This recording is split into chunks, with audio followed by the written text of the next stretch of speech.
Joan Armatrading, brand new record, Consequences, set for release on June 18th digital. But the cool thing is on August 13th, you can get the CD and vinyl. Hopefully it's a double LP, gatefold, the whole package. It's their 22nd studio album to date. This is going to be amazing. Welcome to the show, the legend, Joan Armatrading. The legend, that is Joan Armatrading. Well, that's it, right? You got to throw that in. It's the legend, the legend. Listen, I'm going to be hashtagging this interview legendary all over the place, but let's get into this. There are a lot of bands, especially the bands that I like, the sort of the classic rock bands. They've just stopped making new albums, and they go out and they do the tours and they do the cruises and they do the whatever. You're making new music. Talk to me about the importance of that, because you could obviously go back to the albums from 1972 and say, hey, here are my 15 greatest hits. Here's my 75-minute show. Merci, bonsoir. But No, that's not good enough for you. You got to make new music. I'm a songwriter. Correct. That's what I do. I write songs, and until I'm dead, then you won't have any new songs. That's when you won't get new songs. This is my 22nd album. I like writing songs. I had an album out 2018. Well, I mean, I won't go back all the years, but since 1972 until now, I've been making records.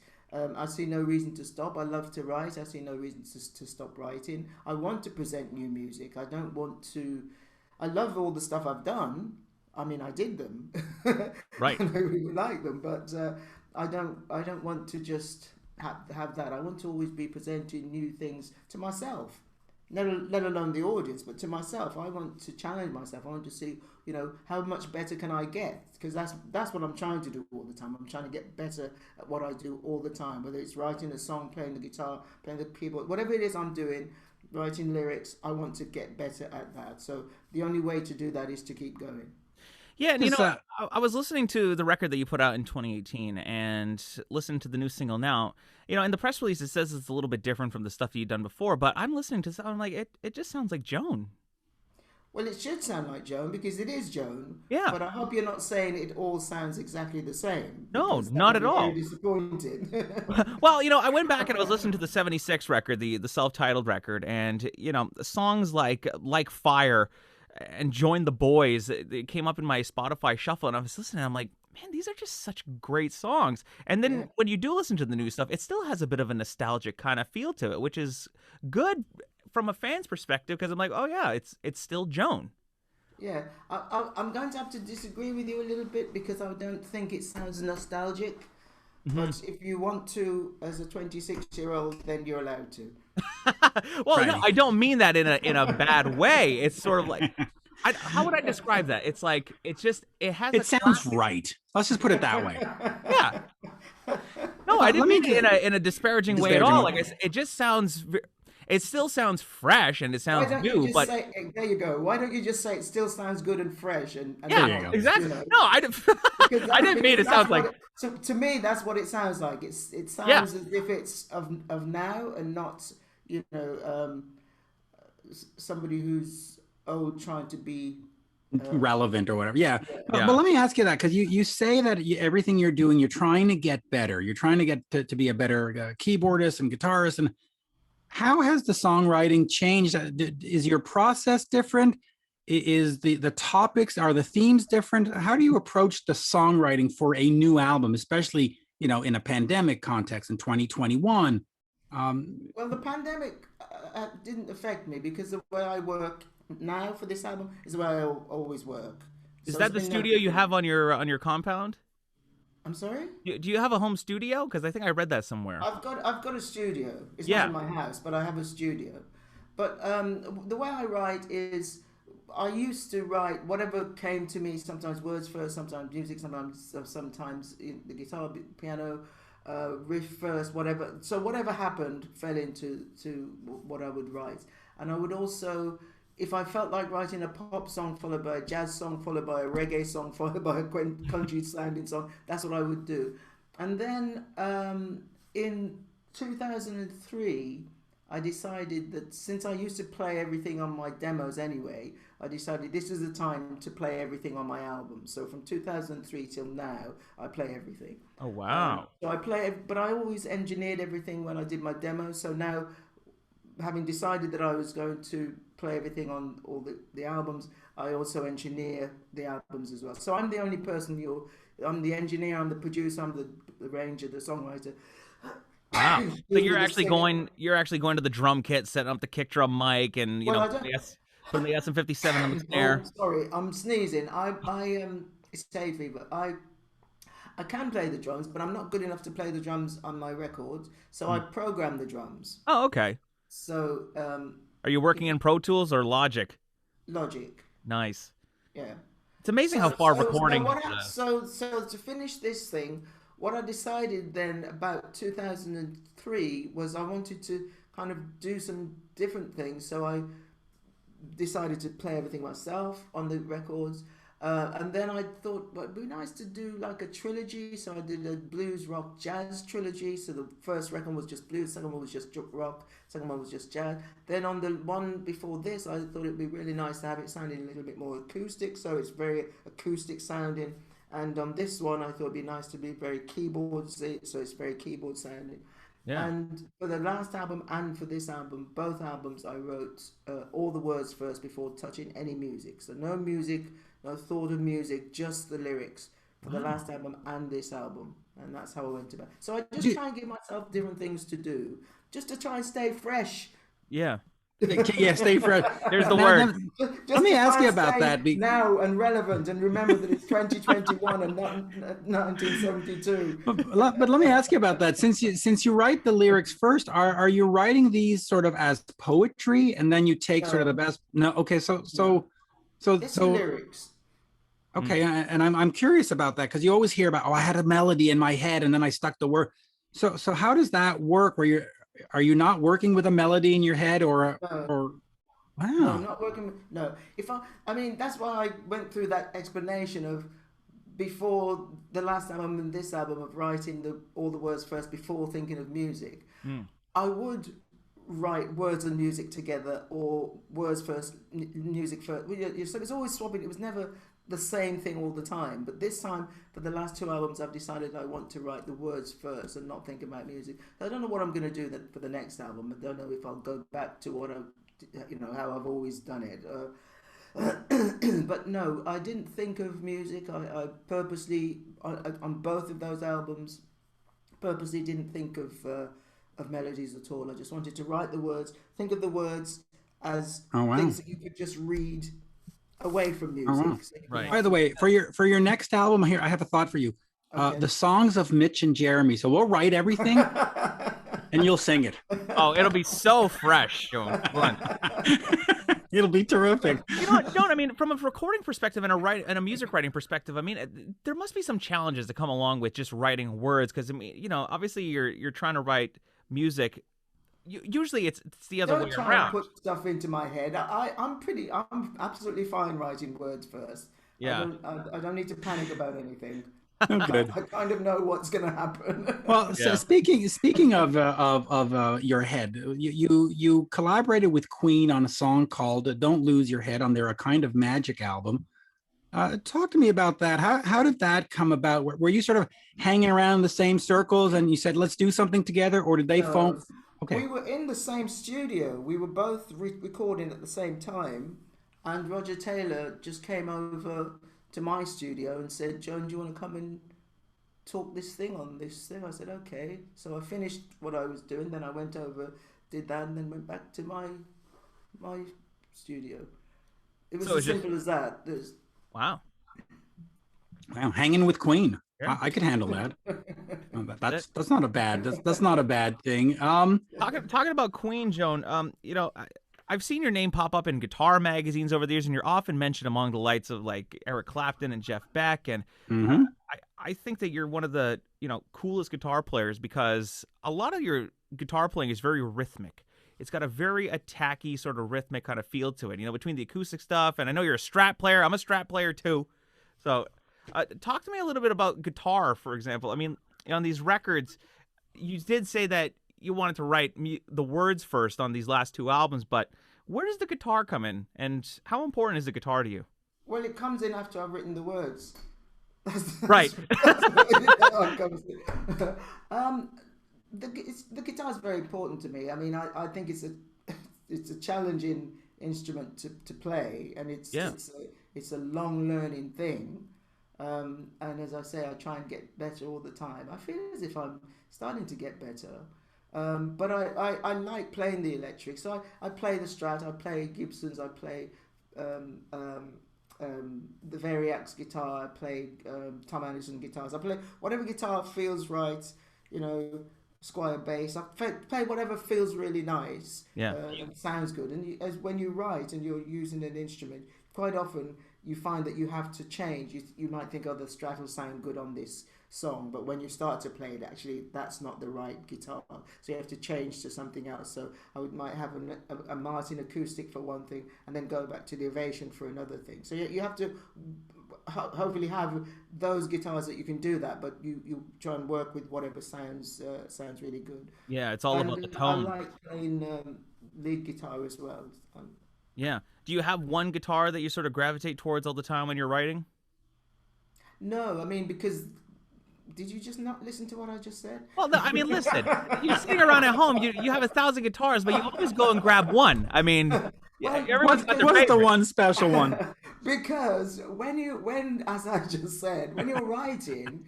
Well, listen, Joan, I'm not talking about sitting in the studio and layering tracks over tracks. Oh, this calls for a Les Paul, this calls for a Strat. I mean, there must be one guitar that you like most. When you're writing, and this is what I do. When I'm writing, sometimes I will write in this corner on the left, and sometimes I will write with that corner on the far right.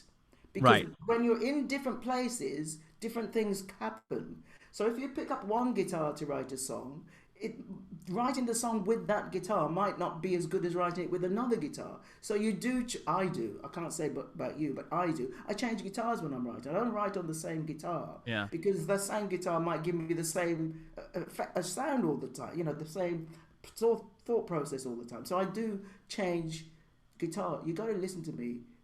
You know what this is, Mitch? She just doesn't want to piss off Fender or Gibson and make one of them jealous. No, you know what it is. The younger generation with their YouTube and their iPhones, they just don't have the attention span of us older folks. Yeah, I'm just not as fresh-minded as you guys. Let me just ask you this, because this is what I found fascinating. At the turn of the millennium, you went back to school and got a BA in history, and I would think, if I was a rock star or a blues star and I was, living the life, I would get the hell away from school. What was so important, or why? What was the fascination of going back and saying, yeah, you know what? I can do both. I wanted a degree. Okay. It's as simple as that. I wanted a degree. I've always wanted a degree. And my initials are Jabba, Jaba. So when I got my degree, I became Jababa. Jabba, right? Joan Armatrading. Yeah, that's great. And what was fascinating about history? I mean, you didn't do psychology, you didn't do veterinary care. What was it about history? Because in high school you look at history and you go, oh God, no, get away from me. Yeah. No, history's. I mean, we talk about history all the time. Right. We're kind of going through history in a big way at the moment, and people would say to their grandparents, "What did you do when you were younger? That's history. What did you do in the war? What did your father do?" That's trying to find out about how we've all evolved. So it's a very interesting thing, and people are more interested in it than they realize. Well, listen, I'm a big history buff, and I'm fascinated by this pandemic, because I know in 20 years from now, it won't be my kids, but it'll be the grandkids going, I have a history project to do. What was it like living through 2020? Right? Absolutely, yes. This is it. We're creating history. I mean, we're always creating history, but we're definitely creating history. This is something that people will want to document and write about and analyze and try and work out, where did it go wrong, where did it go right, why didn't we do this, why did we do this, and it's going to be fascinating. Oh, it will. Yeah. In 20 years from now, all these kids that went in through school where they were locked down at home, online, there's going to be the kids of COVID in 20 years, and they'll be studied for how they developed and stuff. Let me ask you this other thing. You have, of course, been nominated for Grammy Awards and Brit Awards. You've won the Ivor Novello Awards. Ultimately, how important are awards? Is it nice to get a pat on the back, or is it like, you know what? As long as the music's great, I really don't give a rat's behind about this stuff. So, is it important, or is it just sort of parsley on the salad?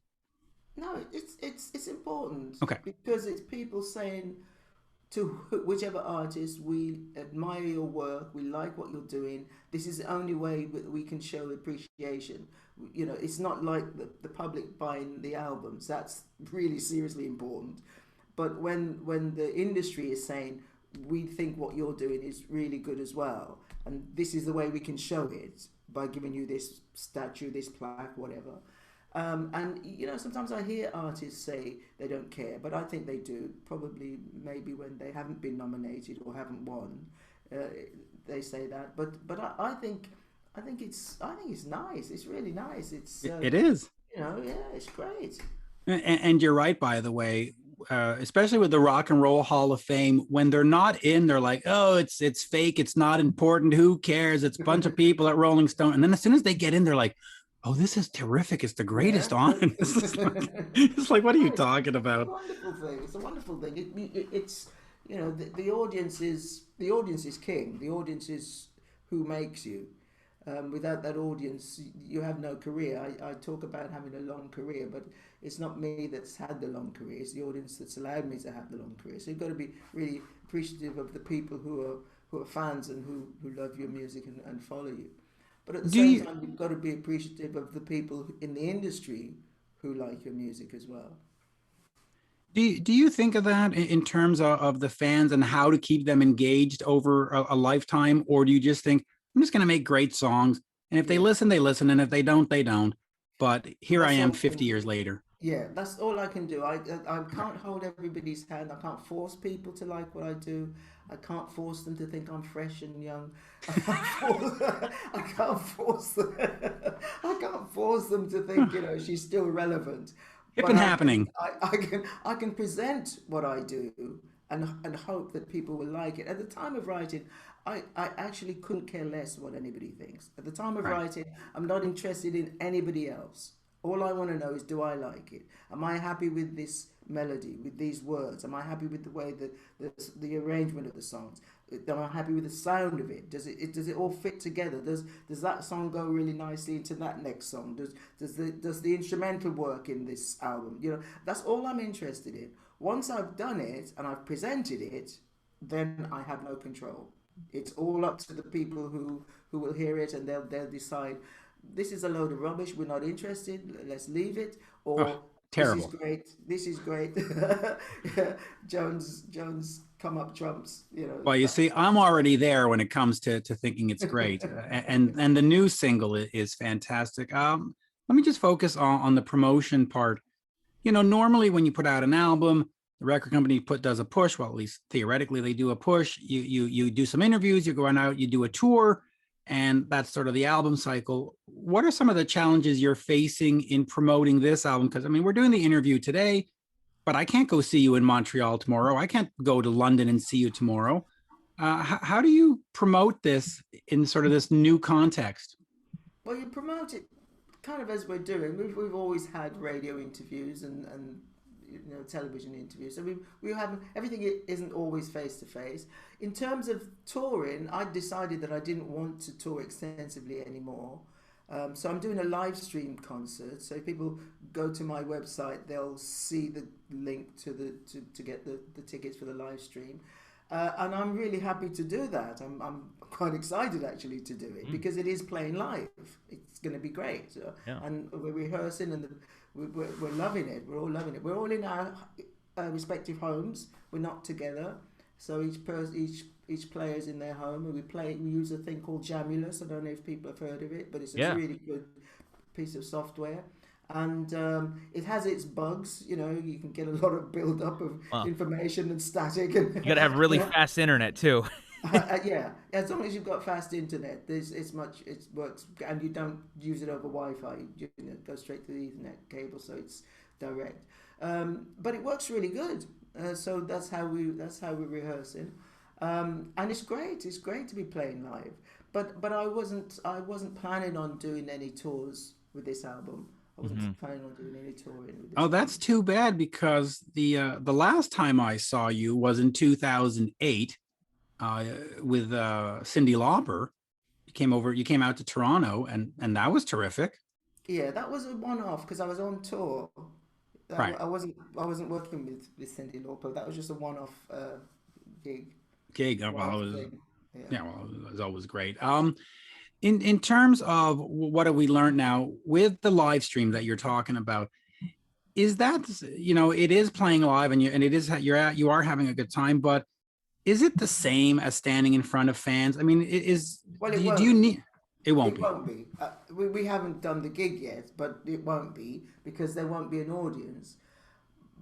But at the same time, because we're all so excited to be playing, we know with other musicians, that it'll be a lot of fun for us, and hopefully the fun that we're having will translate through the screen to the audience. I think it will. Um, but I think even when things become um, back to people going to concerts and sitting in the concert hall or outdoors, I think people will still do live streaming. Mm. Well, it's an interesting, the this pandemic sort of forced us to reevaluate everything, and I think live streaming, especially for some bands, you look at the Who or you look at Kiss or Alice Cooper, they may not want to go out and do 200 shows, but if they can maybe do, 5 live streams in a year, you're going to get 1 million people watching. So why not? It'll keep fans happy. So Yeah, it's absolutely, absolutely. And I think because I'm not touring this year at all, I'm hoping that people will want to see uh, some live stuff from me, and will come along to the live stream. Right. As I say, we're definitely loving it at the moment. We're loving the rehearsal. So, yeah. Well, you got 10 songs on this brand new record. Are you guys going to do it in its entirety in the live stream, or are you just going to handpick a couple of the tracks?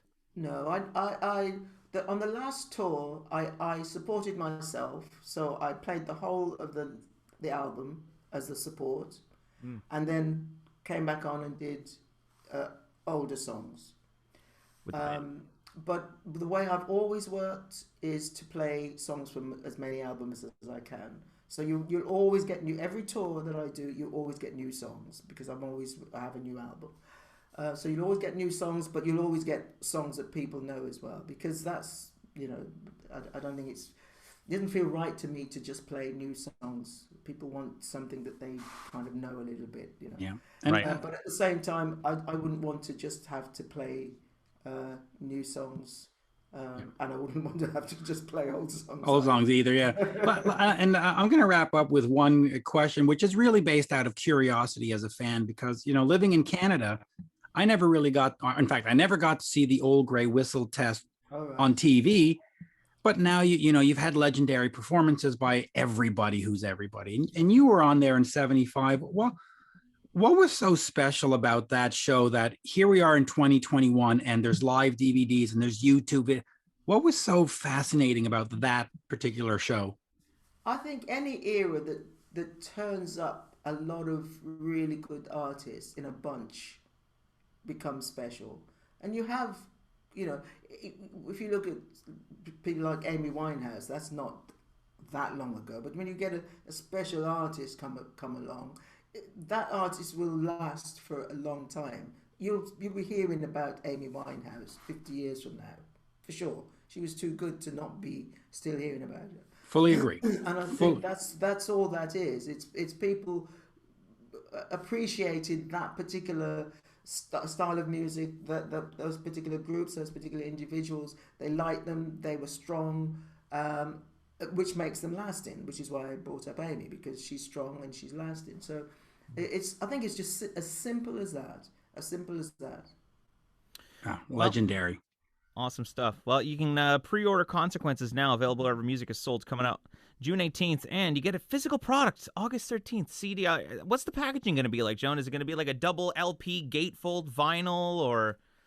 Well, it's all of those things, isn't it? It's a vinyl, it's a CD, it's the digital channels. So it's you take your pick, really. Yeah. But I mean, like for the vinyl packaging, like a lot of people are doing like crazy packaging now with the gatefold and like the 2 LPs, or it's just gonna be like straight up like classic 1 LP. Yeah, classic one LP. Yeah. Right. We like classic, and on No, that, Mitch, we like fresh. Okay, we like. I like fresh and classic. I like all music. And by the way, I love this conversation, Joan. You were just absolutely delightful, and Yes. thank you. I love it. And folks, pick up Consequence because you will be thoroughly entertained. Joan, you were lovely. Thank you so much for chatting today. Thank you.